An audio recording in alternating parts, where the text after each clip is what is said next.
نو بیا واپس خبره چې وعواریه المستودعه اوس هر چې ودیعت یعنی عاریه ته نبی علیه الصلاة والسلام مستودعه وي دا تا سره امانت دی نو امانت دا شی دی چې دا به ضایع کړې نه که ضایع دی که دا تا باندې زمان دی او که دغسې تلف شو په قدرتي آفت باندې نو بیا په تا باندې زمان نشته دې باب کې وزمني خبره تاسو ته به راوکړم حضرت معاویه رضی الله تعالی عنه دی د دمشق ګورنر د عمر دور کې رضی الله تعالی عنه حضرت عبدالله ابن عمر رضی الله تعالی عنه دمشق ته تلو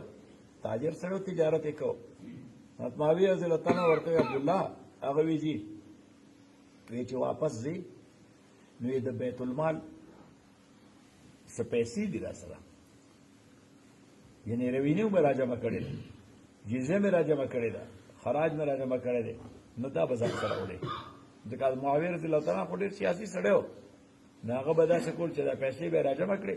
نو د اهل دمشق ضروریات به اول پوره کړل نو یې څه پاتې شو نو بیا به مدینې منورې ته مرکزي حکومت ته ولېږل دې ته وایي صوبایي خود مختاري دا زموږ په آیین کې لیکلی دی نو دغسې به یې وکړل نو ورته به یې را ولېږلې نو عبدالله ابن عمر ته یې ما به څوک لېږل نو ته خاصه به واپس ځې دا پیسې به ځان سره یوسي عبدالله ابن عمر رضی الله تعالی عنہ هغه پکې دا تصرف وکړه چې امانت خو څنګه امانت کنه امانت وایي حضرت عبدالله ورته ووی وی سارت الوالی گورنر سے ته وی لږ دی کې مال تصرف حق راکا هغه ورته دا خو د بیت المال دی نو تصرف څنګه حق درکم نه پوهېږم ویل دا پیسې ماله قرض کړه صحیح نه ویزه چلو قرض مې کړې درته نو هغه پې هلته مال واغسته په لار را براتن یو ځای یو مال اغسته بل ځای به خرڅو بیا یو مال اغستم بل ځای به خرڅو بل ځای نو چې واپس راغی نو پیسې یې جدا کولې پلار ته پلار یې خلیفه دی نو ورته وایي چې دا د بیت المال څه ده او وی دغه وی دا چې زما دي وی دا تا ده چېرته وي وی دا چې ګورنر صاحب چې دا پیسې راکړې نو ما هغه ته وایي چې ته ما ته قرض کړه دا وی ته ما ته قرض کړه نو هغه وی څنګه یې قرض کړو نو ما ورته بس قرض یې کړه نو ما په لاره تجارت کوم دا پیسې ګټلې حضرت عمر رضی الله تعالی عنہ ورته وویل وی لیس لک ولا للوالی دا نستا حق و نه د گورنر صاحب حق صحیح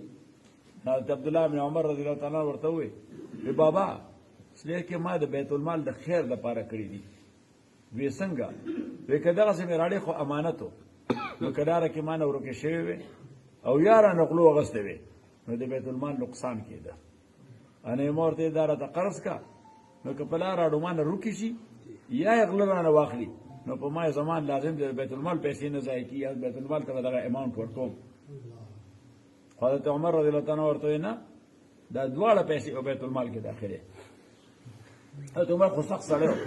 و نه استانه دي دا دواړه به داخلې حضرت عثمان رضی الله تعالی عنہ ناستو حضرت علی ناستو نو هغوی ورته من المؤمنین هغه وی جي وی عبدالله ابن عمر وی په شریعت کې یو بل شی هم دی موږ ورته قانون کې میلافاید انټینشن یا بونافاید انټینشن وستا که چېرې په بد نیت باندې یو سړي د په دې روډ باندې ټېله ورکړه داسې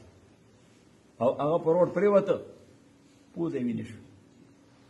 تندی مات شو غاښ یې ومات شو نو دې باندې زمان شته که نشته شته دې باندې زمان شته خو اوس یو داسې سړی چې په سترګو دی غریب هغه په دې روډ روان او یو تیز موټر را روانه په دومره سپیډ کې چې داسې خط شوه لکه چې ډرایور یې قابو کولی نه شي او دا ړوند سړی خو په دې نه پوهېږي نو تا وایي چې یا الله اوس که دله اواز ورکوم نو هم دې دومره تیز را ټوپ نه شي والی چې د دې موټر د ټکر نه بچ شي صحیح او نه دومره تیز غلیدی شي نو تا زر وره ټېله ورکړه یو سایډ ته ور وغورځو او غاښ یې مات شه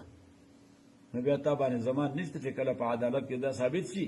چې دا مې د ژوند د حفاظت لپاره کړي دا د شریعت حکم دی خبر مې ذهن کې راځي او ولې ځکه دا وړاندینۍ ټېله دا په بدنیتۍ ورکړې وه دا دویمه ټېله دې په نیکنیتۍ ورکړې ده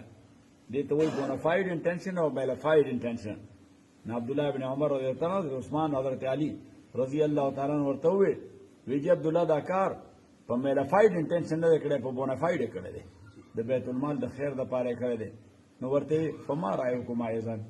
ستاسو سره سره دواړه مفتیان صاحبان دي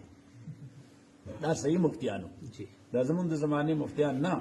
دلته مدرسه کې یو ټوکرای کې غږی کې اگئی خي صحیح نو کال پس بلا مفتیان راوځي